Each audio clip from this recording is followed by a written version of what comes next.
بسم اللہ الرحمن الرحیم۔ السلام علیکم سامعین، کاشان بصیرت کے پلیٹ فارم سے میں آپ کو ویلکم کرتی ہوں، اور جس کتاب کو ہم یہاں پر پڑھ رہے ہیں اس کا نام ہے امام مہدی ولادت سے ظہور تک۔ تو اس کتاب میں ہم امام مہدی علیہ السلام کے حوالے سے جو معلومات ہم تک پہنچ رہی ہیں اس کے رائٹر ہیں آیت اللہ سید محمد کاظم قزوینی۔ تو ہم نے پچھلی آڈیو میں جہاں تک پڑھا تھا وہ تھا پیج نمبر 111، اور اب اس آڈیو میں بھی ہم اسی صفحے سے آغاز کریں گے، اور ہیڈنگ ہے امام مہدی علیہ السلام کی ولادت۔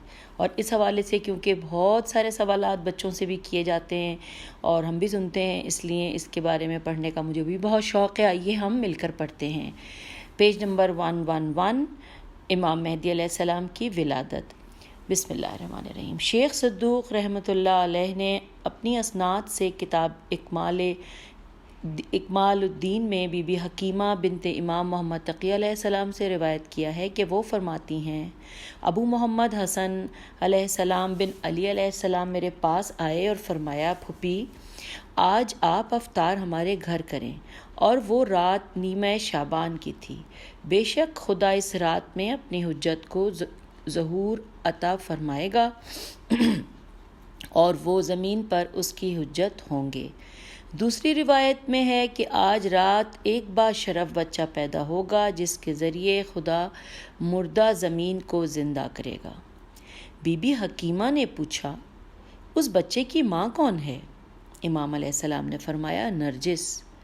تو بی بی حکیمہ نے عرض کیا کہ میں آپ علیہ السلام پر قربان، ان میں تو ایسے کوئی آثار نظر نہیں آتے۔ امام علیہ السلام نے فرمایا، بریکٹ میں لکھا ہے البتہ وہی کچھ ہوگا جو میں نے تم سے کہا ہے۔ بی بی حکیمہ نے فرمایا، جب میں وہاں گئی سلام کیا اور بیٹھ گئی تو بی بی نرجس آئیں اور آداب و سلام کے بعد مجھ سے کہا، اے میری آقا زادی، آپ علیہ السلام اور آپ علیہ السلام کے گھر والے کیسے ہیں؟ میں نے عرض کیا، آپ علیہ السلام میری سردار ہیں اور میرے گھر والوں کی بھی۔ بی بی نرجس علیہ السلام نے تعجب سے پوچھا، پھوپھی جان یہ کیا بات ہوئی؟ ایک دوسری روایت کے مطابق بی بی حکیمہ فرماتی ہیں کہ میرے پاس Bibi Nargis page 112 Bibi Nargis آئیں اور فرمایا، میری مولات ان بریکٹ ہے آقا زادی، مجھے اپنا موزہ دیں۔ میں نے عرض کیا، آپ علیہ السلام میری سیدت و مولاتی ہیں، بخدا میں آپ کو اپنا موزہ نہیں دوں گی کہ آپ میری خدمت کریں، بلکہ میں آپ علیہ السلام کی خدمت کروں گی، اور آپ کی خدمت سر آنکھوں پر ہے۔ امام ابو محمد علیہ السلام نے یہ سنا تو آپ نے فرمایا، پھوپھی جان خدا آپ کو جزائے خیر دے۔ بی بی حکیمہ فرماتی ہیں، میں نے ان سے کہا، اے بیٹی، آج کی رات خدا آپ علیہ السلام کو ایسا فرزند عطا کرے گا جو دنیا اور آخرت کا سردار ہوگا۔ بی بی نرجس بیٹھ گئیں اور شرمانے لگیں۔ جب میں نماز عشاء سے فارغ ہوئی، روزہ افطار کیا اور اپنے بستر پر سونے چلی گئی تو آدھی رات کو میں نماز تہجد کے لیے اٹھی اور نماز شب پڑھنے کے بعد دیکھا کہ بی بی نرجس علیہ السلام لیٹی ہوئی ہیں اور ان میں ایسے کوئی آثار دکھائی نہیں دے رہے تھے۔ پھر میں تعقیبات پڑھنے بیٹھ گئی اور پھر میں لیٹ گئی۔ جب اٹھی تو دیکھا کہ وہ سوئی ہوئی ہیں۔ پھر وہ اٹھی اور نماز پڑھنا شروع کی۔ مجھے شک سا گزرا۔ اب ادھر ابو محمد علیہ السلام نے اپنے حجرے سے آواز دی کہ اے پھوپھی جان جلدی نہ کریں، امر الہی قریب ہے۔ دوسری روایت کے مطابق بی بی نرجس علیہ السلام ان بریکٹ سوسن گھبرا کر اٹھیں اور وضو کر کے نماز شب پڑھنے لگیں، حتیٰ کہ دیر وتر تک پہنچ گئیں۔ میرے دل میں خیال آیا کہ طلوع فجر قریب ہے۔ میں اٹھی کہ اسے دیکھوں تو صحیح۔ جب میں نے دیکھا تو فجر اول نمودار ہو چکی تھی۔ مجھے ابو محمد علیہ السلام کے وعدے میں شک ہونے لگا، تو امام علیہ السلام نے اپنے ہی حجرے سے ندا دی، شک نہ کریں۔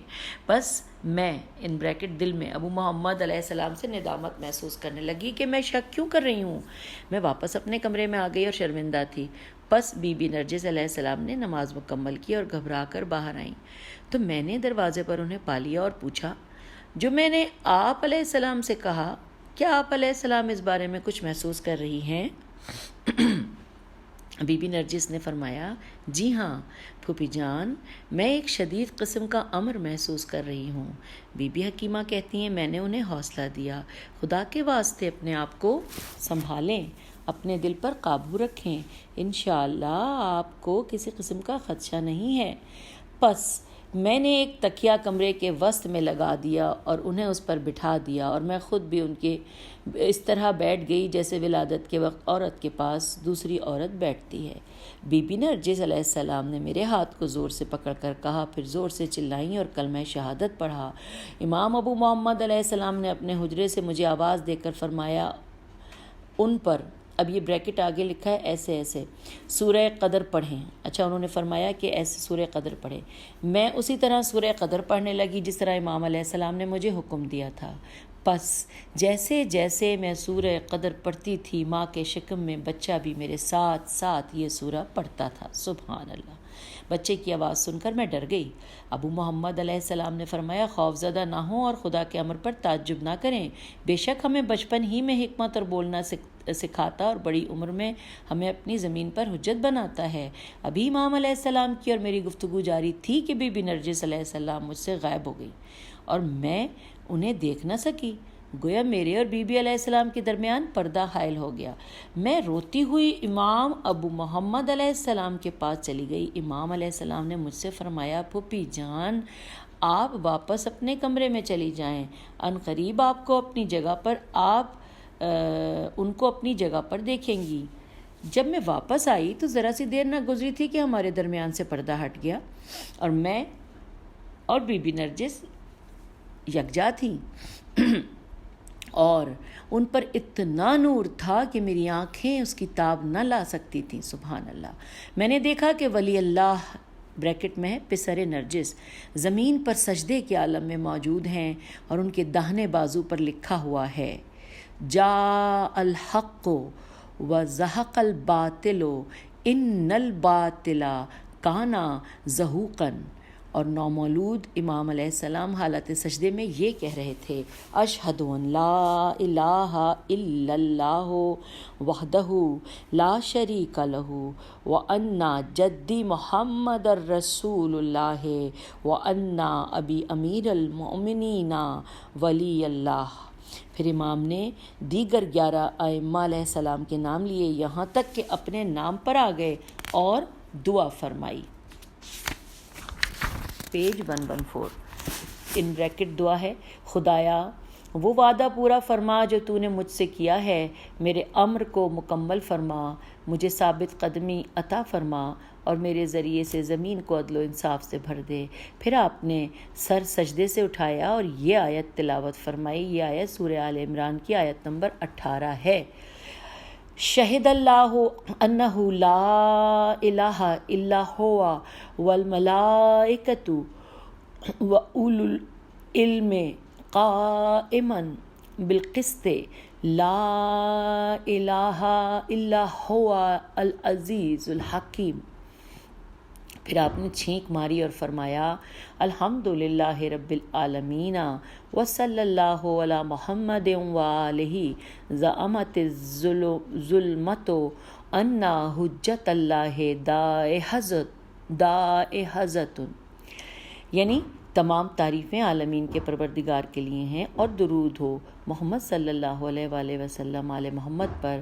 ظالموں نے سمجھا کہ خدا کی حجت ختم ہو گئی، اگر ہمیں بولنے کی اجازت ہوتی تو شک ختم ہو جاتا۔ بی بی حکیمہ فرماتی ہیں میں نے انہیں بازوؤں سے پکڑ کر اپنے ساتھ لگایا۔ جی سامعین، تھوڑا سا پیچھے سے پڑھ لیتے ہیں۔ مجھے ایسا لگتا ہے جیسے میں نے جو مولا نے جو چھینک مار کے جو عربی پڑھی کے الفاظ پڑھے تھے اس کے ترجمے سے میں دوبارہ پڑھنا چاہتی ہوں تھوڑا سا پیچھے۔ یعنی تمام تعریفیں عالمین کے پروردگار کے لیے ہیں اور درود ہو محمد و آل محمد پر۔ ظالموں نے سمجھا کہ خدا کی حجت ختم ہو گئی، اگر ہمیں بولنے کی اجازت ہوتی تو شک ختم ہو جاتا۔ بی بی حکیمہ فرماتی ہیں پھر میں نے انہیں بازوؤں سے پکڑ کر اپنے ساتھ لگا لیا اور اپنی جھولی میں بٹھا لیا، وہ پاک و پاکیزہ تھے۔ تب ابو محمد امام حسن عسکری علیہ السلام نے فرمایا، پھوپھی جان میرے بیٹے کو میرے پاس لے آئیں۔ پس میں ان کو ابو محمد کی خدمت میں لے گئی اور انہیں امام حسن عسکری علیہ السلام کے دائیں بازو پر بٹھایا، جبکہ آپ کا بایاں ہاتھ ان کی پشت پر تھا۔ امام حسن عسکری علیہ السلام نے اپنی زبان ان کے منہ میں دے دی اور اپنا ہاتھ ان کے سر، آنکھوں، کانوں اور جوڑوں پر پھیرا اور فرمایا، میرے بیٹے بات کرو، اے حجت خدا، اے بقیت الانبیاء، اے خاتم الاوصیاء، بولو اے خلیفۃ الاتقیاء۔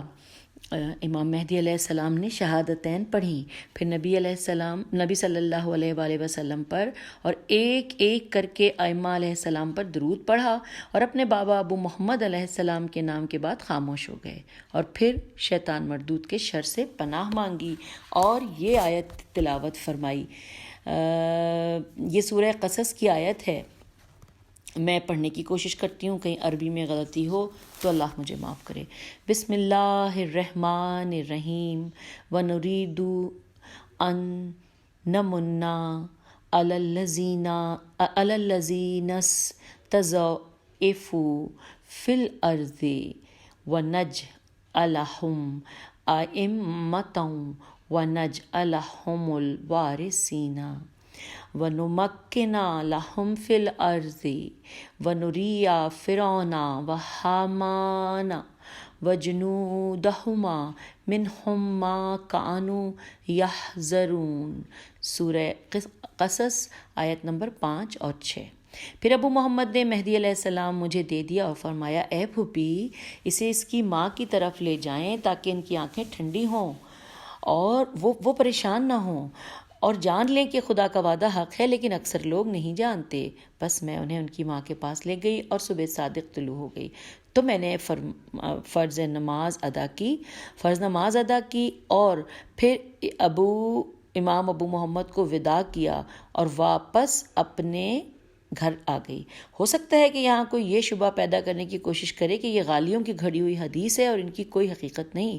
میں کہتا ہوں کہ اس حدیث میں کوئی غلو اور بناوٹ نہیں، کیونکہ امام مہدی علیہ السلام پہلے بچے نہیں کہ جنہوں نے شکم مادر میں اور ولادت کے فوراً بعد کلام کی، بلکہ قرآن میں صراحت کے ساتھ موجود ہے کہ حضرت عیسیٰ علیہ السلام ابن مریم علیہ السلام کے بروز ولادت بلکہ ولادت کے وقت بھی کلام کیا، جیسا کہ بعض مفسرین نے مندرجہ ذیل آیات کے بارے میں لکھا ہے کہ یہ حضرت عیسیٰ علیہ السلام کا کلام ہے، اور یہ سورہ مریم کی آیت نمبر 24 سے لے کر 26 تک ہے۔ میں کوشش کرتی ہوں کہ تمام جو حرکات ہیں عربی کی ان کے مطابق میں پڑھوں، لیکن میں پھر ہر دفعہ عربی پڑھنے سے پہلے مولا اللہ سے میں معافی چاہتی ہوں کہ کوئی غلطی ہو جائے تو وہ درگزر فرمائے۔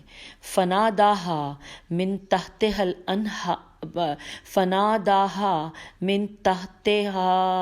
اللہ تحزنی قد جعل ربکی تحتکی سریا وحزی الیکی بجزء النخلۃ تساقط علیکی رطبا جنیا فکلی واشربی وقری عینا فإما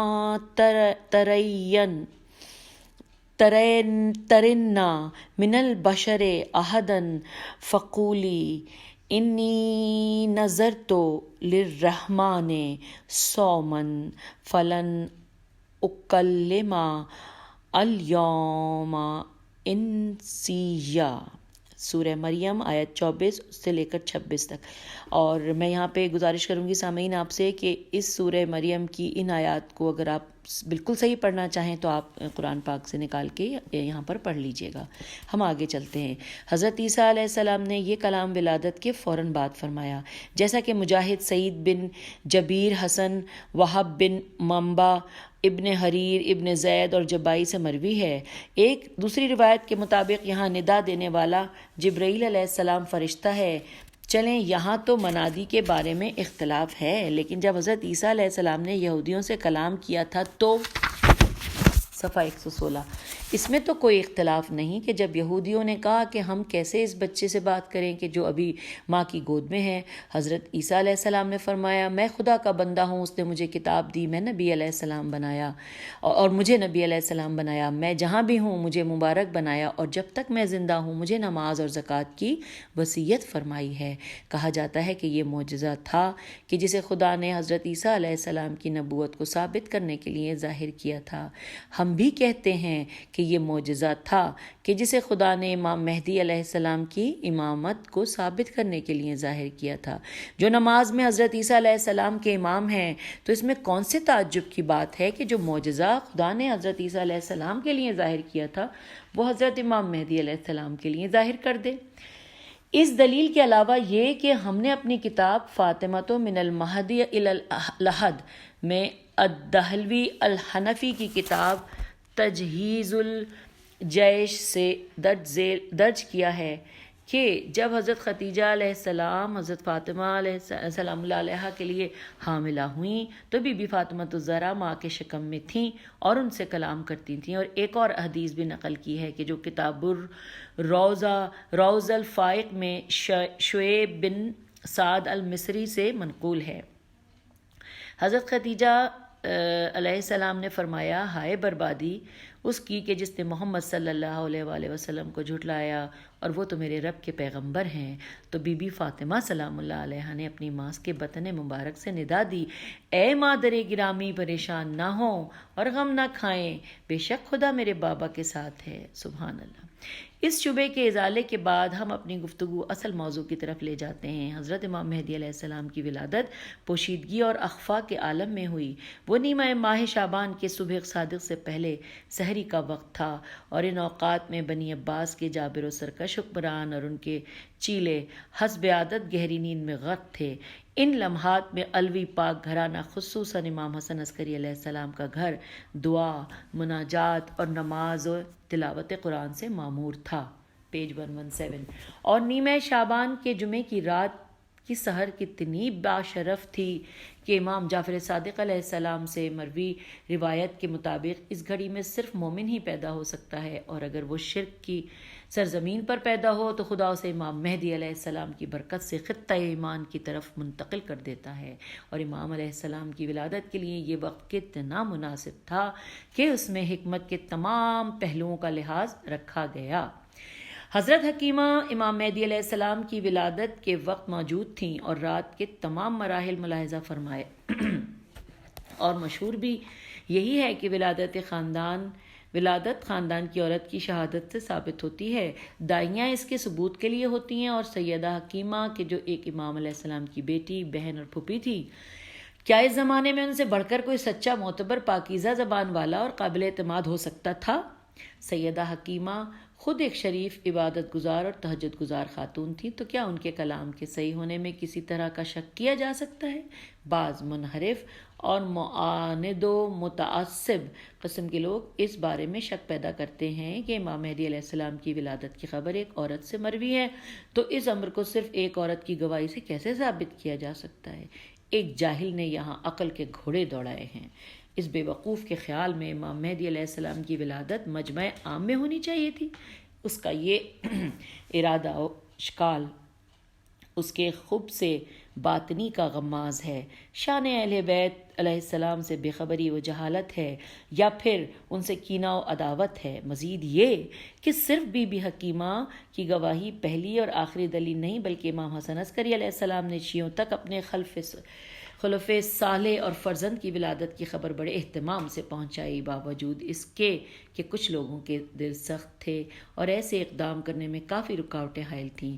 حدیث میں یہ جو آیا ہے کہ بی بی نرجس کچھ دیر کے لیے بی بی حکیمہ کی آنکھوں سے اوجھل ہو گئیں، یہ اس حالت کی طرف اشارہ ہے کہ جو کبھی کبھی بعض افراد کو مخصوص حالات میں درپیش ہوتی ہے۔ ایسی حالت کچھ دیر کے لیے ہوتی ہے اور انسان یہ سمجھتا ہے کہ اس کی آنکھوں پر پردہ پڑ گیا ہے۔ پیج 118۔ تو وہ اس حالت پر قابو پانے کی کوشش کرتا ہے اور اپنے عقل و شعور کو حاضر رکھنے کی کوشش کرتا ہے. جس طرح وہ انسان کی جس پر نیند کا غلبہ ہو وہ بعض اوقات کوشش کرتا ہے کہ وہ نہ سوئے. یہ ایک ایسی کیفیت ہوتی ہے جس کو قلم بیان نہیں کر سکتا، اور اس وقت انسان کا دل اور اس کا خدا ہی اس کیفیت کی حقیقت سے آگاہ ہوتے ہیں. اور ایسا کلام ان لوگوں کی سمجھ میں آتا ہے کہ جن کا تعلق زیادہ علم ماورائے طبیعت سے ہوتا ہے. اس وقت جو حالت بی بی حکیمہ کی تھی بالکل وہی کیفیت بی بی نرجس پر طاری تھی، اور یہ واضح ہے کہ امام مہدی علیہ السلام کی ولادت کی گھڑی خوفناک گھڑی تھی جس میں ہر طرف اسی کی قدسیت، نورانیت اور روحانیت کے جلوے تھے، اور اس نور نے سیدہ نرجس کو اس طرح گھیرا ہوا تھا کہ اس وقت انہیں دیکھنا ممکن نہ تھا، کیونکہ وہ ایسے نور سے محیط تھیں جو دنیا کی روشنی کی طرح نہ تھا. سبحان اللہ. اسی وجہ سے سیدہ حکیمہ ان کو نہ دیکھ سکیں، اور یہ طبعی بات ہے کہ ایسے حالات میں انسان ڈر جاتا ہے. اسی لیے تو جب سیدہ حکیمہ امام ابو محمد علیہ السلام کی طرف آئیں تو وہ چلا رہی تھیں اس کیفیت کی وجہ سے کہ جو ان پر بی بی نرجس خاتون کو نہ پانے کی وجہ سے طاری تھی. اچھا، اب سامعین یہاں پہ یہ پیراگراف ختم ہوتا ہے، اور اگلا جو ہے اگلی ہم گفتگو جو پڑھنے جا رہے ہیں، یعنی علم ہم حاصل کرنے جا رہے ہیں، اس کی ہیڈنگ ہے عقیقہ اور دعوت طعام. آئیے اس بارے میں بھی جانتے ہیں. عقیقہ اس ذبیحہ کو کہتے ہیں جو بچے کی ولادت کے بعد کیا جاتا ہے. یہ عمل شرعاً مستحب ہے، اور رسول خدا صلی اللہ علیہ وآلہ وسلم نے امام حسن اور امام حسین علیہ السلام کا عقیقہ ان کی ولادت کے 7ویں روز 2 مینڈھوں سے کیا تھا. عقیقے کو بچے کی طرف سے فدیہ اور اس کی زندگی کی قبولیت کے طور پر سمجھا جاتا ہے. اس بارے میں رسول خدا صلی اللہ علیہ وآلہ وسلم سے مروی ہے کہ ہر شخص اپنے عقیقے کا گروی ہے. حضرت امام جعفر صادق علیہ السلام سے روایت ہے کہ ہر پیدا ہونے والا اپنے عقیقے کا گروی ہے. یہ کتنی خوبصورت تعبیر ہے، اور کیا ہی خوب بیان ہے کہ والدین کو جب خدا بیٹا عطا کرتا ہے تو ممکن ہے کہ وہ زندہ رہے، اور یہ بھی ممکن ہے کہ وہ خدا کی طرف واپس چلا جائے. جب بچے کی طرف سے عقیقہ کر دیا جاتا ہے تو بچہ زندہ رہتا ہے، کیونکہ عقیقہ کرائے کی طرح ہے. بنا بری امام حسن عسکری علیہ السلام نے امام مہدی علیہ السلام کا عقیقہ 300 کا کیا تھا. اچھا جی، آگے پڑھتے ہیں. اس لحاظ سے امام مہدی علیہ السلام تمام اولین و آخرین سے ممتاز ہیں، کیونکہ تاریخ میں کوئی ایسا مولود ذکر نہیں کہ جس کا عقیقہ 300 کا ہو سوائے امام مہدی علیہ السلام کے. یہاں ایک عظیم راز ہے. عقیقہ مولود کی عمر کی طویل ہونے میں مؤثر ہوتا ہے جو قریباً 60 یا 70 سال ہوتی ہے، لیکن وہ مولود کی جس کی عمر ہزاروں سال ہو، وہ ساتھ میں اس کے دشمن بھی بے حساب ہوں، تو اس کے عقیقے بھی اتنے ہی ہونے چاہیے. لیکن اس میں کوئی منافات نہیں، کیونکہ خداوند متعال ان برسوں میں امام مہدی علیہ السلام کی حفاظت کرے گا. بہر صورت یہ بحث کافی شرح و بسط کی محتاج ہے. امام حسن عسکری علیہ السلام نے اس عمل کو ان اسباب کے لیے انجام دیا: امام مہدی علیہ السلام کے طول عمر کے لیے، تاکہ شیعوں کو امام مہدی علیہ السلام منتظر کی ولادت کی خبر ہو جائے. امام حسن عسکری علیہ السلام نے صرف اس پر اکتفا نہ کیا بلکہ اپنے بہترین صحابی عثمان بن سعید کو حکم دیا کہ وہ 10,000 رطل خبز کے اور 10,000 رطل گوشت کے، اور اسے امام مہدی علیہ السلام کی خوشی میں بنی ہاشم کے گھروں میں تقسیم کرے. حضرت امام حسن علیہ السلام اکثر اپنے بعض اصحاب کی طرف ذبح کی ہوئی بکری بھیجتے اور فرماتے کہ یہ میرے بیٹے کا عقیقہ ہے. آپ نے اپنے خاص صحابی ابراہیم رضی اللہ کی طرف 4 مینڈھے بھیجے اور لکھا: بسم اللہ الرحمن الرحیم، ان کو میرے بیٹے محمد علیہ السلام کی طرف سے عقیقہ کرو، یہ سب تجھے نصیب ہوں، اور جو ہمارے شیعوں میں سے تمہیں ملے اسے بھی کھلاؤ. حضرت امام حسن عسکری علیہ السلام اپنے بعض شیعوں کو امام مہدی علیہ السلام کی ولادت کی خبر دیتے تھے اور اسے پوشیدہ رکھنے کا حکم بھی دیتے تھے، بلکہ آپ علیہ السلام نے شیخ احمد بن اسحاق القمی کی طرف ایک رسالہ لکھ کر ارسال کیا اور اپنے فرزند امام مہدی علیہ السلام کی ولادت کی بشارت دی. پیج 120. کبھی کبھی آپ علیہ السلام اپنے معتبر صحابیوں کو اپنے بیٹے محمد علیہ السلام کی زیارت بھی کراتے تھے تاکہ حقیقت سب پر واضح ہو جائے. درج ذیل احادیث ہمارے اس بیان کی شاہد ہیں. شیخ صدوق نے اپنی اسناد سے حسن بن المنذر سے روایت کی ہے. وہ فرماتے ہیں: ایک دن حمزہ بن ابی الفتح میرے پاس آئے اور کہا: خوشخبری ہو، آج کی رات امام حسن عسکری علیہ السلام کے گھر ایک بچہ پیدا ہوا ہے. اور امام علیہ السلام نے اس خبر کو پوشیدہ رکھنے کا حکم دیا ہے۔ حسن بن المنظر نے پوچھا اس بچے کا نام کیا ہے؟ حمزہ نے فرمایا محمد علیہ السلام نام ہے اور ابو جعفر کنیت ہے۔ اسی کتاب میں احمد بن الحسن بن اسحاق القمی سے روایت ہے، وہ فرماتے ہیں جب خلف صالح بریکٹ میں لکھا ہے امام مہدی علیہ السلام پیدا ہوئے تو امام حسن عسکری علیہ السلام کی طرف سے میرے نانا احمد بن اسحاق کی طرف سے ایک خط آیا جس میں امام علیہ السلام نے لکھا تھا ہمارے ہاں ایک بیٹا پیدا ہوا ہے، یہ راز تمہارے پاس مخفی رہنا چاہیے اور لوگوں کو پتہ نہ چلنے پائے، بے شک ہم نے اس کا اظہار صرف اپنے قریبیوں اور موالیوں سے کیا ہے۔ ہم نے چاہا کہ ہم آپ کو اس بارے میں آگاہ کر دیں تاکہ خدا آپ کو بھی اور خوش نصیب کرے اور اس نے ہمیں عطا کی ہے خدا آپ کو بھی وہ خوشی نصیب کرے جو اس نے ہمیں عطا کی ہے، وسلام۔ یہاں پہ یہ خط ختم ہو جاتا ہے۔ آئیے آگے پڑھتے ہیں۔ کتاب کمال الدین میں شیخ صدوق رحمۃ اللہ علیہ اپنی اسناد سے جعفر فزاری سے انہوں نے امام حسن عسکری علیہ السلام کے صحابہ کی ایک جماعت سے روایت کی ہے کہ وہ کہتے ہیں کہ ایک دن ہم ابو محمد امام حسن عسکری علیہ السلام کے گھر پر تھے اور انہوں نے ہمیں اپنا بیٹا دکھایا اور ہم 40 لوگ تھے، تو امام علیہ السلام نے فرمایا یہ میرے بعد تمہارا امام ہے اور تم پر میرا خلیفہ ہے، اس کی اطاعت کرنا اور میرے بعد اپنے دین میں تفرقہ نہ کرنا، اگر تفرقہ ڈالا تو ہلاک ہو جاؤ گے، آگاہ رہو آج کے بعد تم اسے نہ دیکھ سکو گے۔ وہ صحابہ کہتے ہیں پھر ہم وہاں سے آ گئے۔ اس کے بعد امام ابو محمد علیہ السلام تھوڑے ہی دن زندہ رہے اور پھر دار فانی سے کوچ کر گئے۔ یہ پیج نمبر 120 پہ ہم نے یہاں تک جو پڑھا ہے سامعین، ہم اس آڈیو کو یہیں پر اختتام کریں گے، گو کہ اس کا دورانیہ کم ہے، لیکن اس سے آگے ہم چھٹی فصل کی طرف چلیں گے جس میں غیبت کے حوالے سے ساری تفصیلات موجود ہیں کہ غیبت کی کیفیت کیا ہوگی۔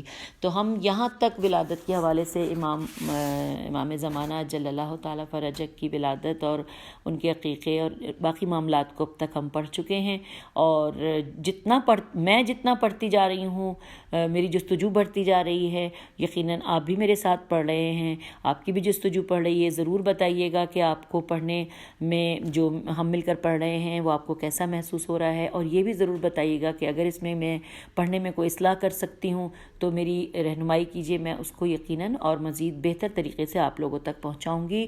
تو پیج نمبر 120 تک کتاب امام مہدی علیہ السلام ولادت سے ظہور تک کے آج کے اس سفر کو یہاں پہ ختم کرتے ہیں، اور اگلی آڈیو میں انشاءاللہ پیج 121 کے ساتھ غیبت کی کیفیت کے بارے میں چھٹی فصل میں ہم دوبارہ ملتے ہیں۔ خدا حافظ، فی امان اللہ۔